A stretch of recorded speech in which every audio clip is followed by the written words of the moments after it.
kita bersama-sama merenungkan firman Tuhan. Kita buka terlebih dahulu Efesus 5 ayat 15 sampai ayat 17.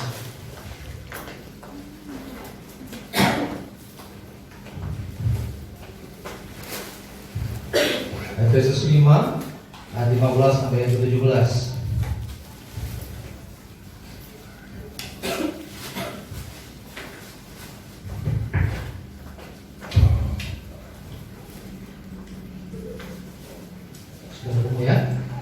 Saya akan bacakan. Karena itu perhatikanlah dengan seksama bagaimana kamu hidup. Janganlah seperti orang bebal, tetapi seperti orang arif. Dan pergunakanlah waktu yang ada, karena hari-hari ini adalah jahat. Sebab itu janganlah kamu bodoh, tetapi usahakanlah kamu mengerti kehendak Tuhan. Amin. Rasul Paulus dalam suratnya ini cukup tegas. Dikatakan perhatikanlah dengan seksama. Saudara ngerti memperhatikan dengan seksama itu seperti apa, Tom? Fokus. Ya, seksama itu enggak kayaknya tenanan gitu loh. Ya, detail sekali. Perhatikan dengan seksama, dengan serius. Bagaimana kamu hidup? Bagaimana dengan hidup kita? Ingat, bukan untuk melihat hidup orang lain dulu. Bagaimana kita ini hidup? Jangan, si anak begini, dia sukanya begitu, begini, begitu. Enggak, kita. Rasul menegaskan supaya orang introspeksi diri masing-masing. Janganlah seperti orang bebal. Saudara tahu bebal seperti apa? Dua blek. Nah, blek itu tau? Nembah mungkin dedeng. Ada yang pernah dengar istilah dedeng? Dikuandani angel sekali dan tahu kebenaran, dilanggar, besok lagi minta maaf, minta ampun, bertobat, besok ulang lagi. Begitu seterusnya. Ini namanya bebal. Jadi dikasih tahu nggak nangkep. Iya neng orang iya, nggih rake panggih gitu loh. Tetapi seperti orang arif. Orang arif itu orang yang bijaksana. Orang yang bijaksana, orang yang berhikmat. Ya, supaya kita hidup seperti orang yang berhikmat dan mempergunakan waktu, kesempatan yang ada. Dikatakan sebab hari-hari ini jahat. Hati-hati, godaan luar biasa. Hari-hari ini, yang zaman dulu, yang namanya godaan itu seringkali berupa hal-hal yang menakutkan.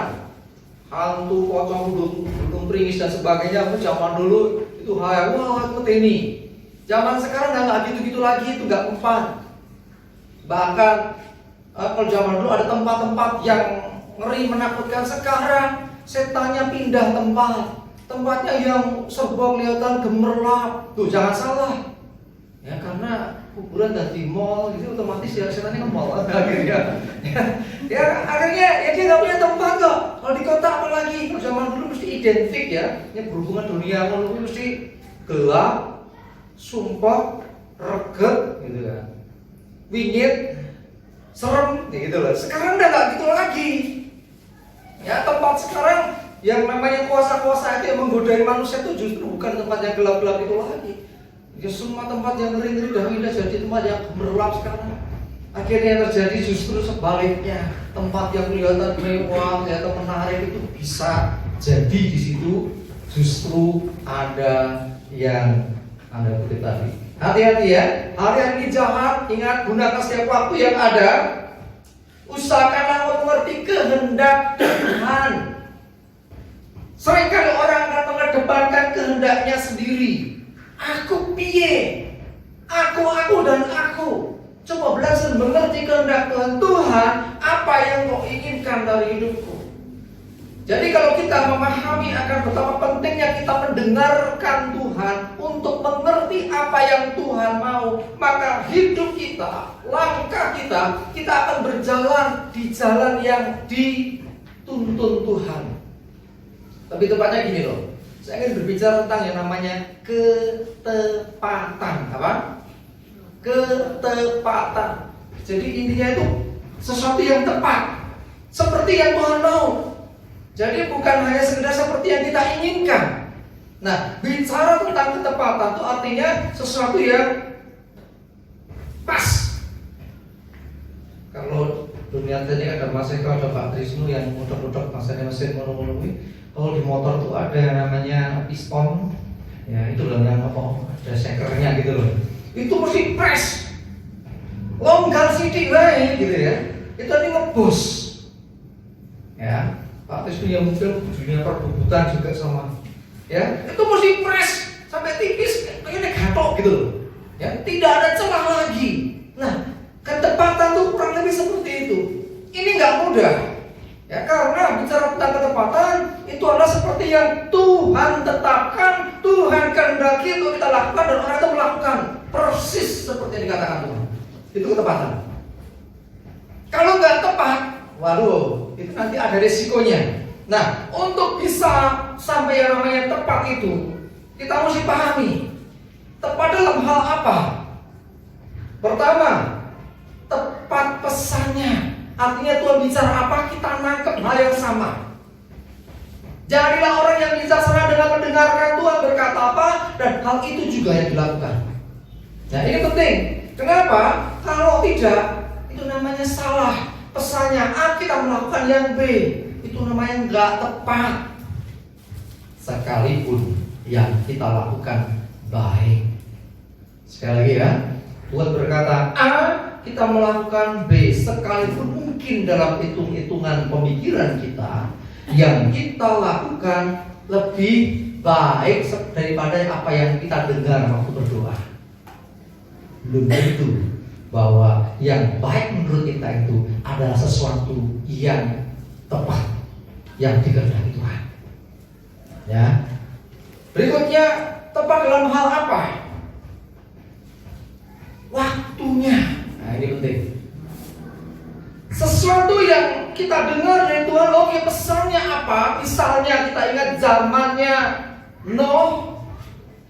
Bapak Nuh dapat pesan Tuhan buat bahtera. Itu pun ada waktunya. Ada waktu yang dibutuhkan, itu kapan dimulai, berapa lama harus selesai. Kalau tidak tepat, bahaya. Kalau mundur misalnya, Tuhan sudah menetapkan misalnya tanggal sekian, tanggal 1 Februari misalnya, itu akan ada banjir besar, ada air bah, sementara bahtera belum selesai, apa yang terjadi kemudian? Kacau. Butuh ketepatan waktu. Yang pertama pesannya. Pesannya kalau kita sudah bisa lihat panjangnya berapa, lebarnya berapa tingkat, itu kan ini contoh yang Nuh ya, bikin bahtera. Butuh ketepatan mendengarkan itu, bukan maunya sendiri. Wah, bagusnya nggak gini deh, ukurannya nanggung deh. Nggak bisa tawar menawar. Kalau kita sudah dapat pesan apa yang dari Tuhan, lakukan seperti itu. Dan ingatlah waktunya harus tepat juga, jangan meleset. Kalau meleset bisa kacau. Kelahiran Yesus Kristus pun itu tepat waktu. Diadakan sensus pada Kaisar Agustus pada waktu itu. Itu pun tepat waktu. Nek meleset gimana? Yes, nanti mengkacaukan yang lain. Walaupun saya percaya Tuhan tidak kurang cara untuk melakukan apa yang Dia kehendaki.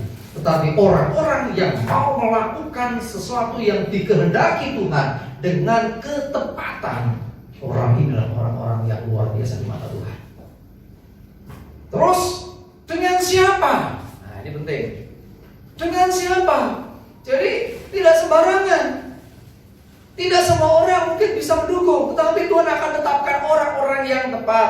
Jangan cari menurut pemikiran kita. Kalau Nuh ini misalnya, dia berpikir, wah, aku ditonggo, dia tukang kayu hebat, saya ngajak dia aja lah. Belum tentu dia dikehendaki Tuhan. Yang diperintahkan adalah Nuh, dia ajak keluarganya, cukuplah itu, dan nyatanya selesai. Ya, terus di mana tempatnya nih? Ini juga penting. Contoh tadi tentang Yesus ya, kelahiran Yesus harus di Bethlehem. Padahal ketika pesan datang dari malaikat Gabriel, posisi mereka di Nazaret loh. Itu tempat loh ini. Dia caranya bisa sampai ke sana, ke Bethlehem, tempat yang ditentukan. Tuhan punya cara. Ya, Tuhan bisa pakai apa saja. Bahkan orang jahat pun bisa dipakai Tuhan untuk menggenapi rencananya. Sekali lagi, orang jahat pun bisa dipakai Tuhan menggenapi rencananya. Bahkan pikiran jahat, rencana jahat manusia juga bisa dipakai Tuhan. Tuhan itu gak kurang cara. Masih ingat tentang Yusuf? Yusuf ini kan mimpinya jadi penguasa gitu kan. Tapi apa yang terjadi?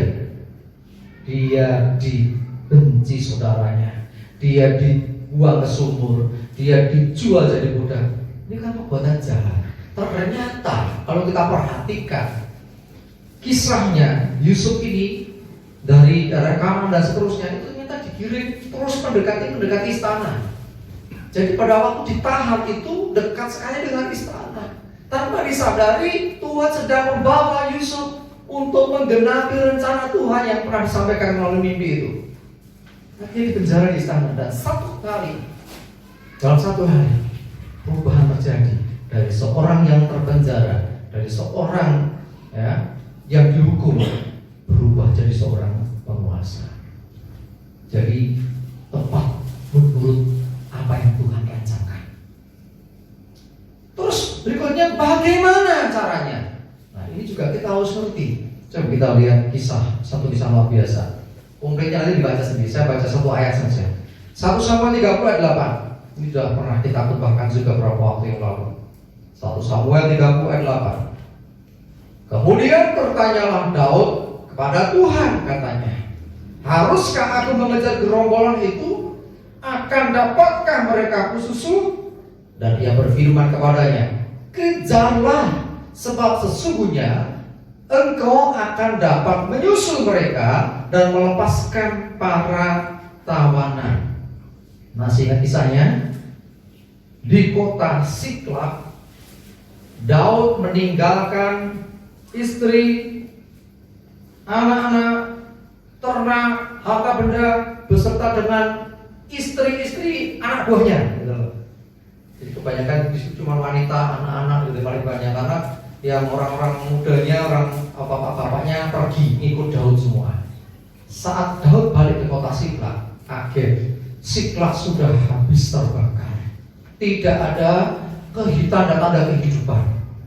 Tapi tidak juga ditemukan ada yang mati. Wah, ini pasti ada penjarahan. Ini pasti telah terjadi penyerangan dan orang-orang ditawan. Tapi yang jadi masalah, kota Siklag adalah kota yang jauh dengan kota-kota yang lain. Jadi di padang gurun itu kalau sudah ada angin gurun sebentar saja jejak kaki hilang. Dan saat itu anak buahnya sudah marah sama Daud, benci kecewanya luar biasa sama Daud. Kenapa seperti ini? Di mana istri kami, anak-anak kami, harta benda kami tidak ada semua. Bahkan sudah baca sebelumnya, anak buahnya Daud selama ini taat kepada Daud, ambil batu mau lemparin batu kepada Daud. Bisa dibayangkan situasi yang mencekam. Tetapi apa yang dikatakan firman Tuhan? Daud minta baju efod. Baju efod itu baju yang biasa dipakai imam bertanya kepada Tuhan. Daud kenakan baju efod dan dia menguatkan percayanya kepada Tuhan. Lalu ayat yang ke-8 ini, dia bertanya, haruskah aku mengejar gerombolan itu? Itu pun belum tahu gerombolan mana dan siapa. Ya, kalau saudara baca berikutnya akan menemukan jawabannya. Jadi gak ngerti siapa yang merampas, tapi Daud masih yakin bahwa anak istrinya masih selamat, karena gak ditemukan mayat satu pun di situ. Ya, singkat cerita akhirnya firman Tuhan mengatakan, kejarlah. Nah ini, kejarlah. Jadi begitu dengar firman Tuhan berkata kejarlah, berarti ada harapan. Kalau Tuhan berkata cukup Daud, semua sudah berakhir, tidak ada harapan. Karena Tuhan berkata kejarlah, timbul harapan. Sebab, nih perhatikan, sesungguhnya engkau akan dapat menyusul mereka dan melepaskan para tawanan. Ini yang luar biasa. Daud tidak gegabah, walaupun situasinya kepepet, kejepit luar biasa. Bahkan dia terancam mau dilempari batu, mau dibunuh sama anak buahnya sendiri. Karena mereka semua tuh nangis sampai gak keluar air mata. Karena mereka kecewanya luar biasa anak buahnya ini. Gara-gara ikut kamu, Daud, sekarang anakku, istriku nggak tahu di mana mereka, harta habis semua. Dan nggak ada tanda-tanda kehidupan di sini. Nggak tahu mesti kemana.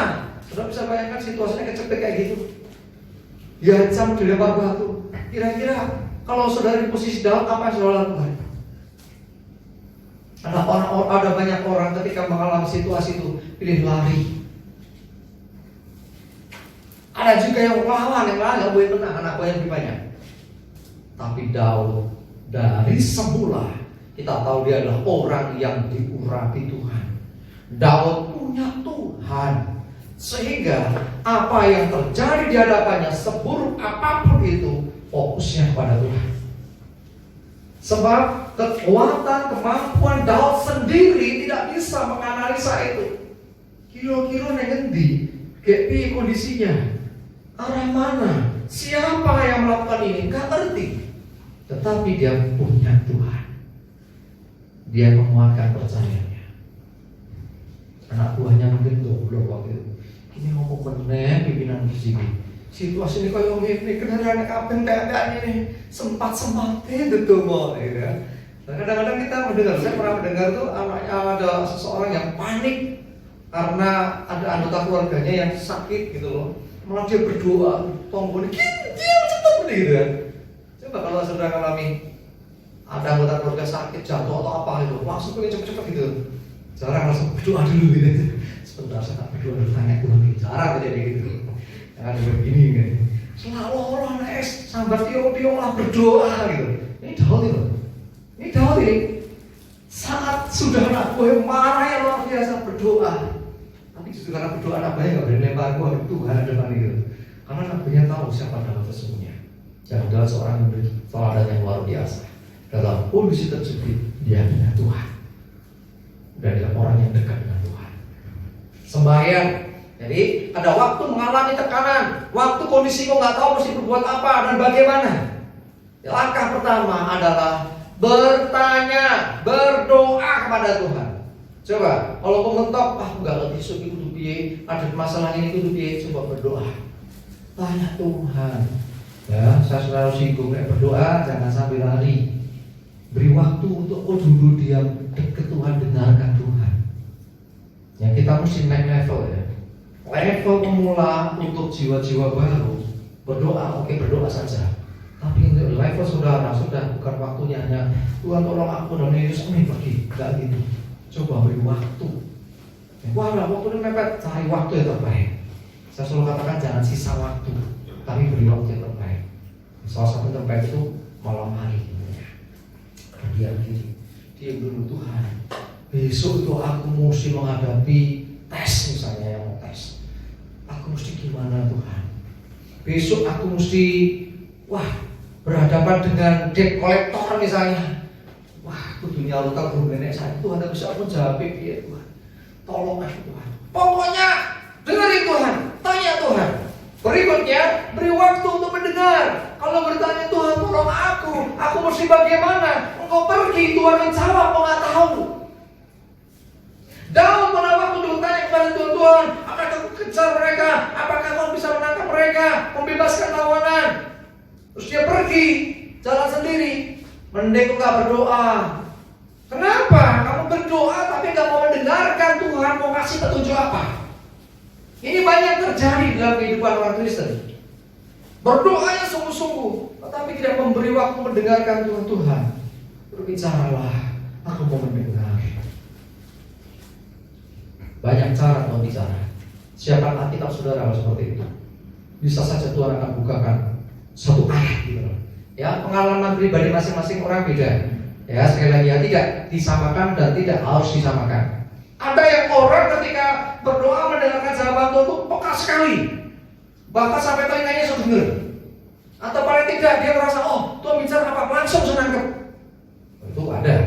Ada juga yang nggak terlalu peka-peka seperti itu, tapi setelah berdoa dia berdiam diri, seringkali ada orang muncul ayat.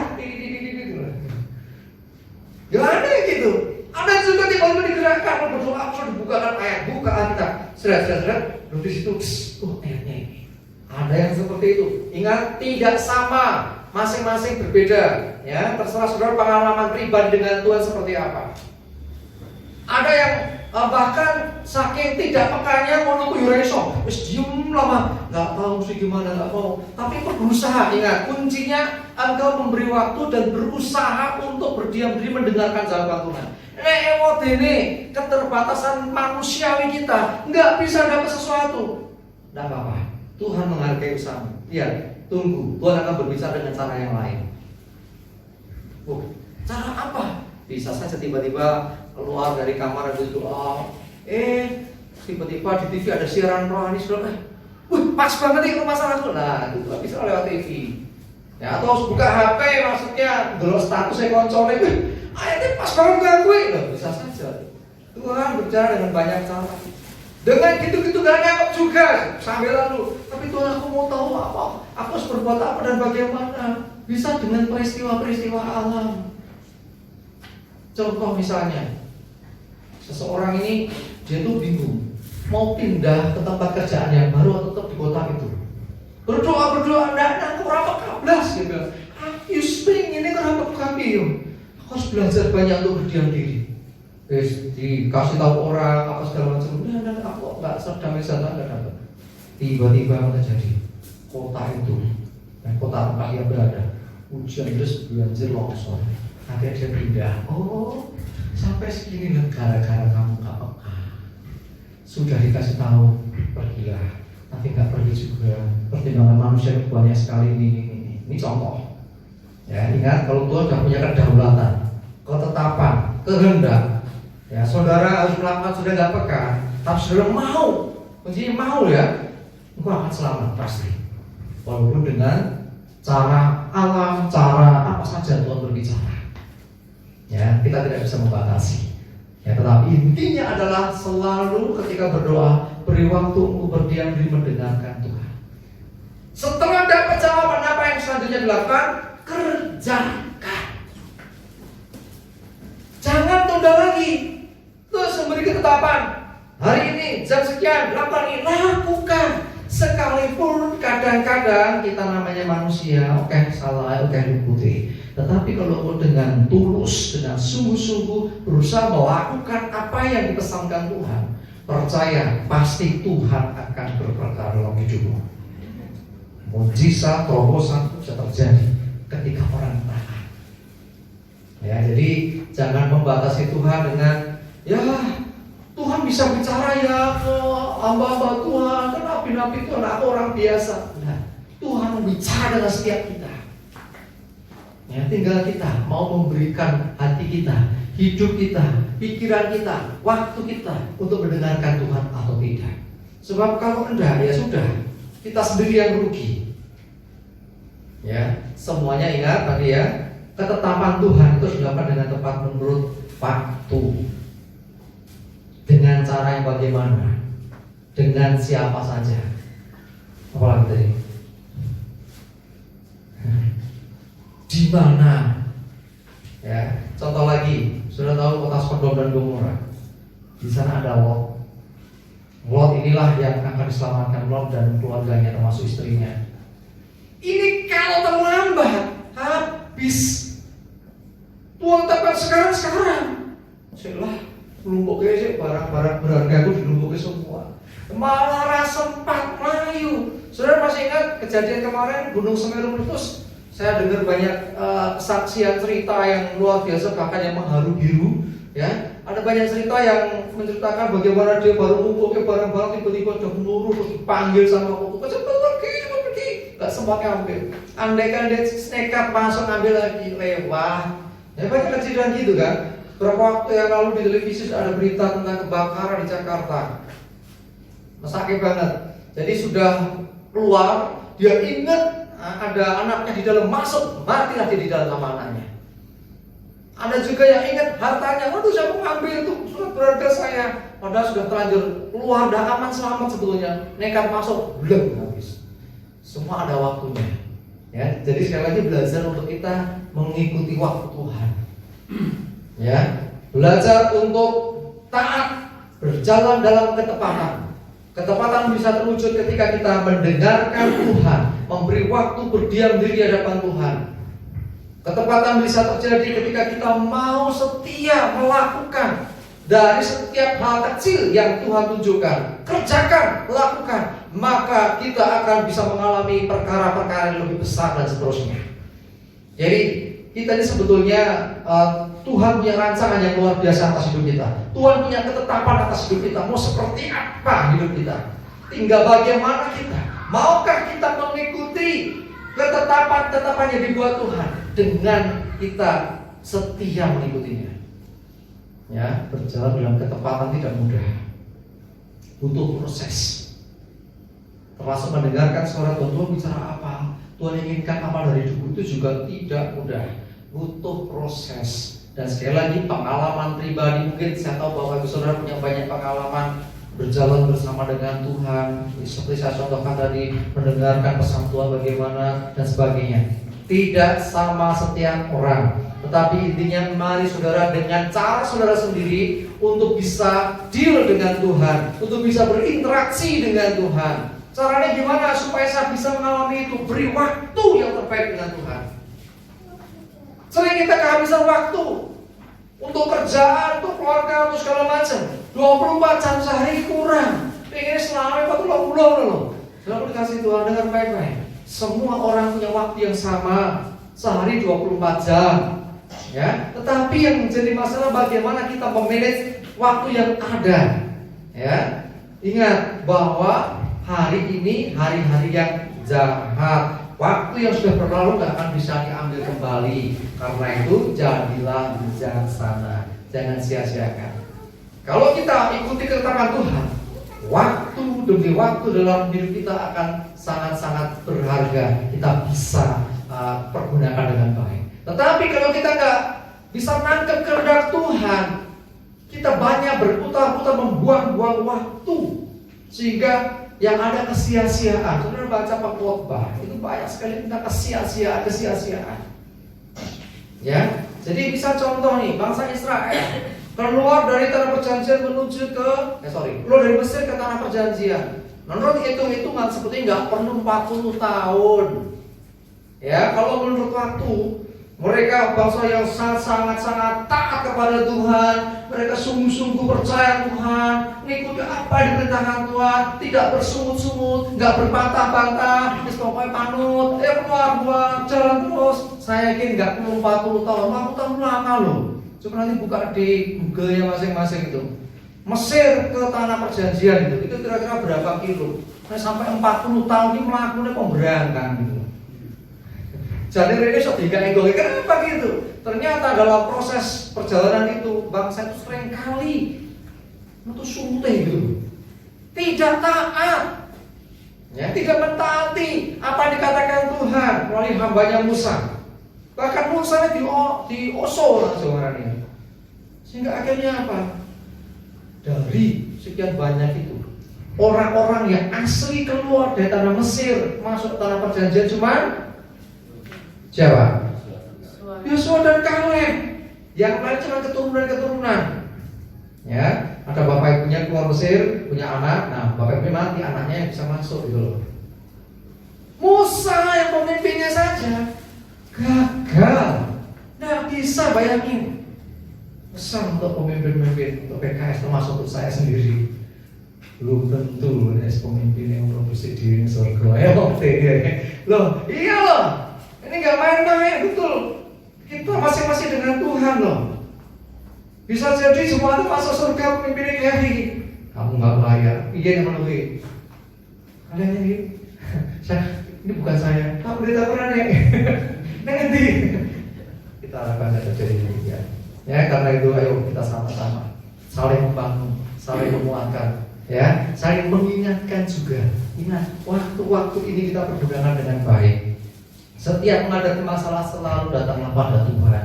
Dia tahu segalanya. Bagaimana caranya bisa nangkap? Duduk diam di dekat kaki Tuhan. Curhat sama Tuhan sak kemengmu sapol. Curhat sama temennya enek batasan waktu. 5 menit jadi 10 menit, 1 menit, 1 jam, 2 jam, 3 jam, 4 jam. Aku yo ndek aktivitas yo berkunjung terus. Saya beritahu, kalau dengan Tuhan saudara berjam-jam, Tuhan setia mendengarkan saudara. Amin. Sampai ngoplong. Setelah itu dengerin Tuhan juga. Itu nanti orang ngomong terus, dengarkan Tuhan. Ya, Tuhan aku punya masalah begini. Terus habis itu diam. Aku harus gimana Tuhan? Bila perlu saudara, punya catatan kecil atau bisa di HP juga bisa. Doa tanggal sekian, pesan Tuhan untuk hidupku ini. Saudaraku, ketika aku berusaha mendengarkan Tuhan, ternyata salah. Saya mau beritahu, tidak berdosa. Itu karena keterbatasan kita. Kita berusaha belajar. Ya, jangan takut. Kalau takut biar aku nggak mau, ya wis nggak pernah maju. Dengarkan Tuhan. Salah tidak apa-apa. Aku dapat pesan Tuhan begini ya untuk hidupku. Bahwa besok tanggal sekian, tahun depan aku misalnya mau begini, mau sukses dalam macam. Nyatanya kok tidak. Jangan takut. Engkau salah. Tetap Tuhan lagi, Tuhan ampuni. Aku salah dengerin. Jadi jangan nyalahkan Tuhan. Tuhan ini gimana toh? Katanya aku begini. Saya salah kok ya sebelum keok. Tuhan nggak bilang gitu. Rumangsamu begitu. Nah ini yang bahaya. Jangan kita menyalahkan Tuhan. Kalau kita mendapat pesan Tuhan, menurut kita itu pesan Tuhan, kita melakukan itu dan ternyata kok nggak seperti itu akhirnya, jangan salahkan Tuhan. Mungkin kita salah dengar, maksudnya nggak gitu. Tetapi kalau diizinkan Tuhan mengalami proses, setia saja. Jadi ketika gagal, kata Tuhan lagi, Tuhan ampuni aku salah dengar ya. Tapi ketika aku bilang gitu, tiba-tiba mendengar lagi suara, nah kamu nggak salah. Loh kok nyatanya gini nggak salah. Jangan takut, ada sesuatu yang sedang terjadi dalam hidupmu. Kadang-kadang kita nggak ngerti, ternyata itu proses yang Tuhan izinkan. Makanya saya selalu dengar kata begitu. Seringkali Tuhan mengemas berkat dengan masalah. Tuhan katanya diberkati kok masalah. Bukan masalahmu, ada berkat di situ. Seringkali yang namanya kemuliaan itu diawali dari salib, penderitaan. Ya, karena itu sekali lagi belajar terus untuk peka mendengarkan Tuhan, supaya kita ngerti akan ketetapan Tuhan dan kita berjalan dalam ketepatan. Aku mesti kemana? Dengan siapa? Jam berapa? Harus bagaimana? Belajar dengarkan Tuhan. Kalau bertanya ke Tuhan yang komplit. Misalnya dapat jawaban A, Tuhan, bagaimana caranya? Dengan siapa? Komplit, tidak apa-apa. Kalau Tuhan mengatakan percaya saja, sudah, amin. Tidak usah kita tidak usah takut lagi. Percaya saja, berarti Tuhan sudah akan menyiapkan segalanya. Mari Bapak Ibu sudah dikasih Tuhan, saya akan panjang lebar. Pesan saya yang pertama, jadilah orang yang bijaksana. Waktu dalam hidup kita terus berjalan dan berlalu. Ya, hidup bijaksana. Jangan kita seperti orang yang bebal, jangan seperti orang yang bodoh yang tidak ngerti kehendak Tuhan. Dengarkan Tuhan, apa yang Tuhan mau. Ngertilah kehendak Tuhan. Baik itu masalah hidupmu pribadi, keluarga, permainan dan apapun. Dengarkan Tuhan bicara apa. Jangan ini kita jalan sendiri. Orang masuk akal, orang mungkin tidak. Dengarkan Tuhan. Saya kemarin pesankan anak muda juga, ayo termasuk ayo ambil bagian dalam pekerjaan Tuhan. Bagaimana apa? Doa, berdoalah. Nah, jangan melangkah hanya karena sekedar keinginan kita, tapi pastikan itu kehendak Tuhan. Amin. Kita berdoa.